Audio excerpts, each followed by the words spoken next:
This is CHSTV News. Good morning, Cathedral. I'm Romeo with your morning announcements for Thursday, March the 18th.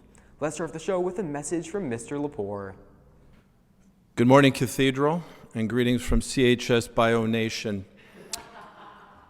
In the science wing of the school, located just outside of the solarium, amongst all those beautiful murals, is a mural of Carolus Linnaeus. He was a Swedish botanist, he studied plants, and he's considered the father of modern taxonomy. He was responsible for naming thousands upon thousands of plants and some animals, giving them binomial nomenclature names. The proper scientific name for a beet is Beta vulgaris. Well, if you know your Greek alphabet, we have Romeo over here, alpha, this is the first letter of the Greek alphabet. You have beta, and then it goes all the way to omega. The second letter in the Greek alphabet is beta, and the reason why the beet is called Beta vulgaris is because the beet plant seeds in its second year, and beta means second. Vulgaris, when we think of vulgaris, vulgar, we think of crudeness, right? Crassness. But really, it was a term used by the upper crust of society, the beautiful people, in describing the commoners. So vulgar, which is seen a lot in biology, actually means common. So the proper name for the beet is Beta vulgaris. And incidentally, it's called the beet for short, from beta. Now, truth be told, I'm not much of a beet eater. Although I have to say it is a very nutritional food item. It's a great source of vitamins, vitamin B, vitamin C, good source of minerals, potassium, phosphorus, iron, manganese, things like that. Fiber, it's got fiber in it. Because of the minerals, it's very good for your circulatory system, bone density, and so forth, okay? So I don't want to give short change to the beet. However, I do have an aversion to beets. So I had to call in a few favors from my wife, and as a result of that, she made beet brownies. So I am going to make the ultimate sacrifice and eat a beet brownie. Fortunately for me, I do like brownies. So here we go.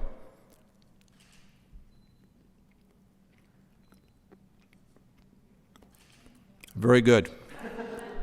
You can't beat it. Get it? Oh, I'm not the only one that could do puns around here. I'm not the only one, miss. You're not the only one who can do puns around here.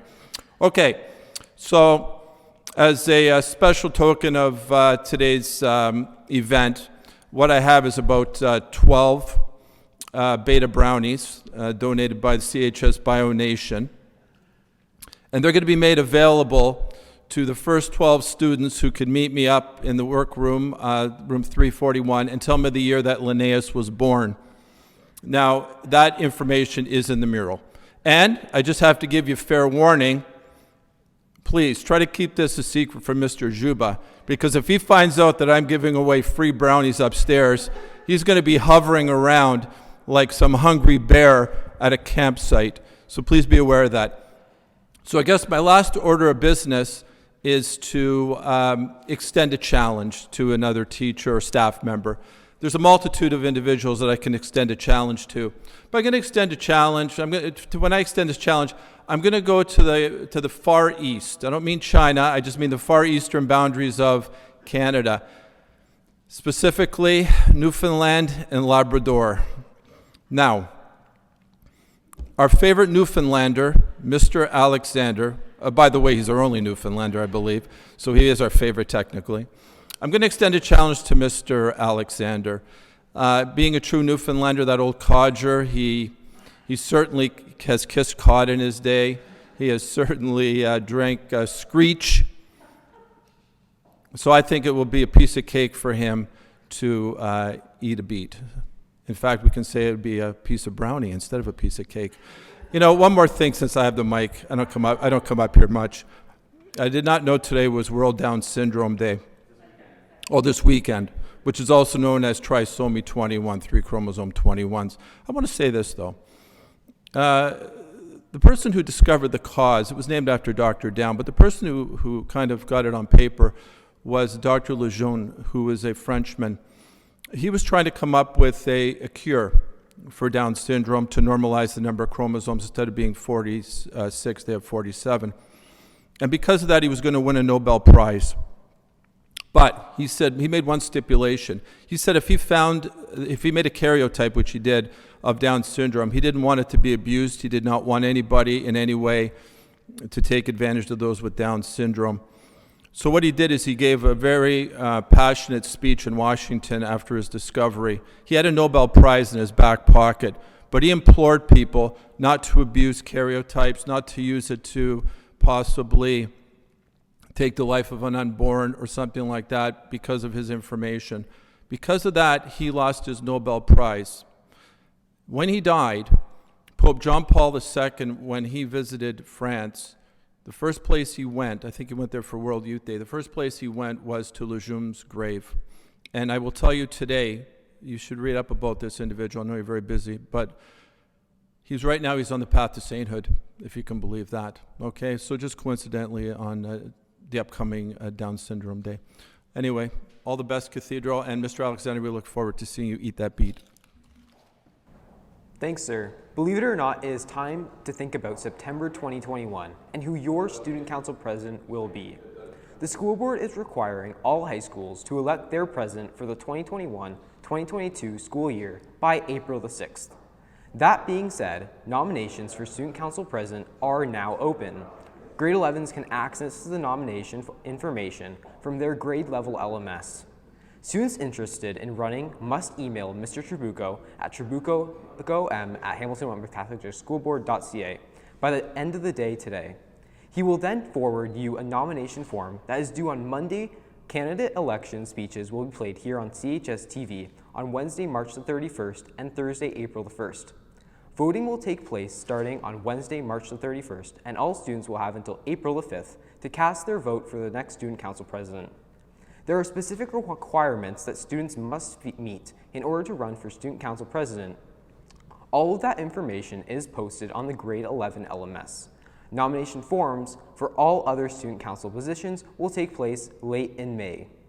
And to end off our show, I'll pass it over to Mr. Walker, who sent in his beat challenge online.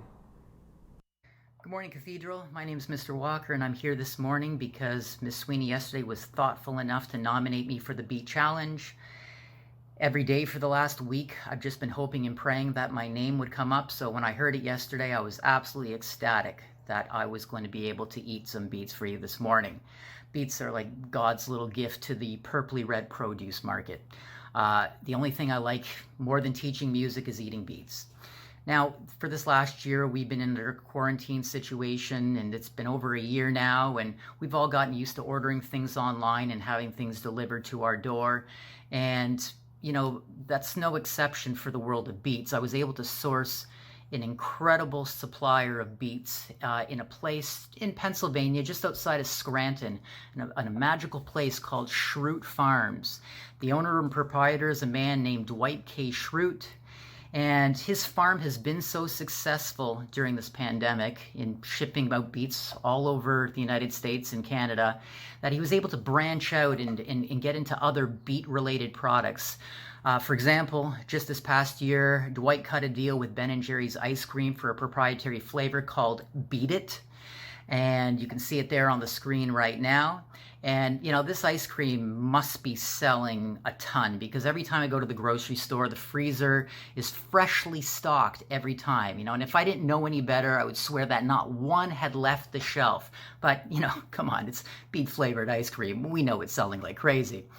And who could forget, back in 2013, Dwight's foray into the headphone market with Beats by Dwight in competition for Beats by Dre. You couldn't get your hands on these headphones for love nor money back in 2013 at around Christmas time. And these headphones had the highest fidelity out of all root-based vegetable headphones that year. Anyway, I'm here sampling a new product from Schrute Farms, which are actually these individually packaged beets. The packaging is still kind of rough because it's still in the marketing stage. But, you know, we're going to give it a try here.